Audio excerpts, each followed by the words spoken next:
सांगानेर स्नातक पंडित दीपक जी शास्त्री, जो इसी उर्वरा भूमि के जो हैं दीपक हैं, और उसके बाद तैयार रहेंगे श्री नीरज जैन देगौड़ा। नमस्ते महाराज जी। बिजौलिया के अंदर एक सिमर संस्कृति संस्थान को लेकर के एक उद्घोष दिया गया था कि सिमर संस्कृति संस्थान रजत वर्ष महोत्सव जयवंत हो। तो महाराज जी, आपके आशीर्वाद से इस उद्घोष का हमें सगुन करने को प्राप्त हुआ था। तो महाराज जी, मेरी जिज्ञासा ये है कि आज हमें संस्थान से जुड़े हुए लगभग 19 वर्ष हो चुके हैं। तो हमारी ये जिज्ञासा है कि महाराज जी, उस संस्थान का और ऐसे उन मुनिराज का हम ऋण कैसे चुकाएं, महाराज जी समाधान करें।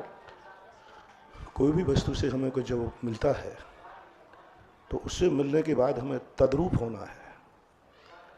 संस्थान से जो कुछ मिला, जब तक मिला था तब तक संस्थान था, तब तक तुम कह सकते हो कि मुझे संस्थान से बहुत कुछ मिला, उपकार मिला।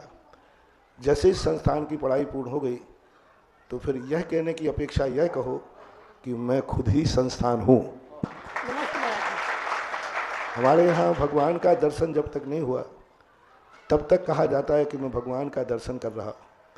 जब भगवान का दर्शन हो जाता है और उनसे उपकार होकर हमारे लिए तत्व दृष्टि प्राप्त हो जाती है तो जीव को आभास हो जाता है मैं ही भगवान स्वरूप हूँ। एक आत्मा की पर्याय बनवाना है। जब भी किसी से उपकार हमें मिलता है तो वह हमारे आत्मा की पर्याय बन जाए, वह हमारे द्रव्य गुणों की पर्याय बन जाए, हमारे मन वचन काय की पर्याय बन जाए। जो उद्देश्य संस्थान का है वही उद्देश्य हमारा बन जाए। जो उद्देश्य भगवान का है, उपदेश देने का उनका जो उद्देश्य है, भगवान ने उपदेश दिया, उनका जो उद्देश्य है वह उद्देश्य हमारा बन जाए।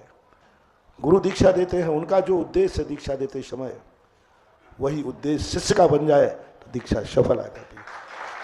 तो संस्थान का जो उद्देश्य है वही उद्देश्य यदि स्नातक का बन जाता है तो संस्थान का उपकार पूर्ण हो जाता है। यही मानना है।